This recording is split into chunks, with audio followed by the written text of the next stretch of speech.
Buttonhead. Back in the late 80s, I worked for a U.S. Department of Energy laboratory in the American Southwest. A set of sprawling cities within cities, the DOE Lab complex employs thousands of people, with work ranging from computer science, physics, and chemistry, all the way to important infrastructure jobs like construction or security. I worked on mainframes at the time. Like any secure government facility, this particular complex had a set of colorful local legends that overdramatized the mysterious work we performed. People were convinced that the labs held evidence that aliens had visited us in the 50s, or that we'd developed a neutron bomb capable of wiping out cities without destroying any buildings, or that we were sitting on cold fusion technology, but were keeping it a secret to protect the interests of big oil. These are all completely false. In reality, the labs were run much like any other company. We had time cards, deadlines, department meetings, and bosses' day lunches, just like everybody else. Despite, or perhaps because of, the reality of mundane lab work, staff often got a kick out of perpetuating these myths. While on a lunch break, I was once asked if I'd ever been to the flying saucer hangar. "Which one?" I replied, "We've got our own fleet." More interesting, and often much more dark, were the stories that circulated between scientists and lab staff within the walls of the complex. One such rumor posited that physicists had briefly made contact with humans from the distant future, and that the transmission was IBD, interesting, but disturbing.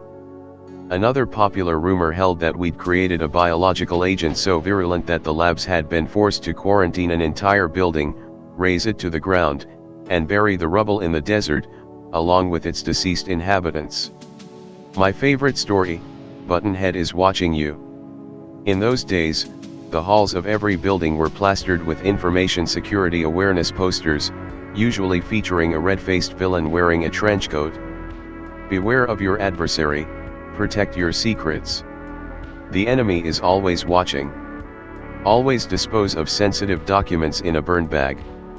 It's likely that Buttonhead was a mishmash of popular alien myths and the pervasive atmosphere of Cold War paranoia, and embodied the idea of an insider threat. The Buttonhead legend went something like this. When working late at night, be on the watch for Buttonhead, who prowls the laboratory halls after sundown. He can only get you when you're alone. He doesn't have a mouth to speak or ears to hear, but his eyes do more than see, and he's always watching. According to witnesses, Buttonhead looked like a person from far away, but had a featureless, roundish head, with a pair of deep holes in the center of his face. Nobody ever said what Buttonhead was watching for or what he would do if he ever caught you alone. It was typically the older lab veterans who would bring up Buttonhead, along with hushed stories about the mysterious disappearance of several Night Owl employees over the years.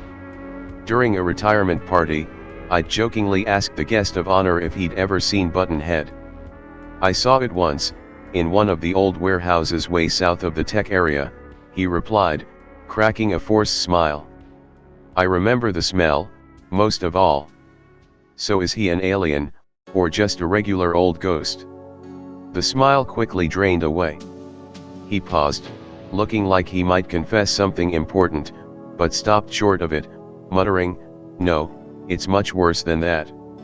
A few months later, I was pulling a late night in one of our mainframe rooms, performing some maintenance work with a co-worker, a contractor named Gary. Gary, a bald, pudgy, diabetic Mormon, was a salt of the earth type with an easygoing demeanor. He had an abbreviated sense of humor, but didn't have a mean bone in his body, and was a good colleague. The mainframe room was in the largest single-story building in the complex, with around 20 crisscrossing halls that seemed to stretch onto infinity. After working hours, most of these halls would fall pitch dark. Hall D, our mainframe hall, was still lit, but every other hall was a catacomb tunnel, with only the faint glow of the occasional vending machine to illuminate the faraway corners of the building. The mainframe computer room itself was large, but was stuffed with IBM System/370s and noisy, fridge-sized cooling units. It wasn't feng shui or anything, but we loved playing around with computers so much that we didn't mind. At around 9 or 10 that night, Gary left the room for a bio break, leaving me alone at my terminal. 30 minutes later, the lights flickered off. This was a frequent occurrence in the aging building, which was why we armed ourselves with flashlights for the late shifts. I noticed that Gary hadn't returned from the men's room, and as I felt the call of nature myself, I grabbed my Eveready and headed out the door to check things out. That's when I first noticed the smell. I tell folks that it smelled like mint gum and roach poison, but there was an indescribable and subtle sickness to it. I've never smelled anything like it since.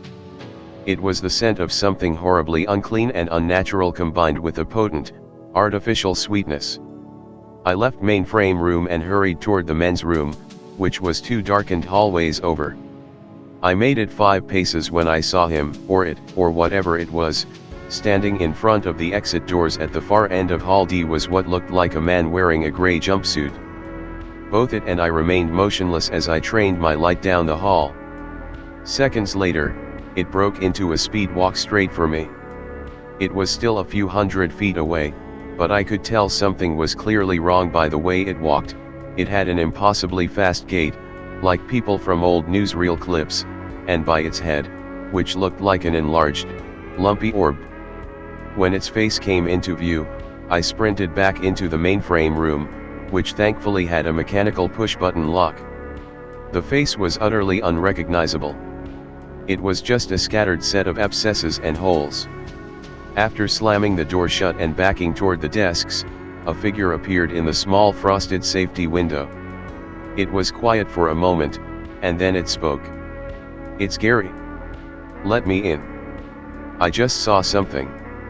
I couldn't hear it perfectly over the drone of the fans, but something wasn't right about the voice.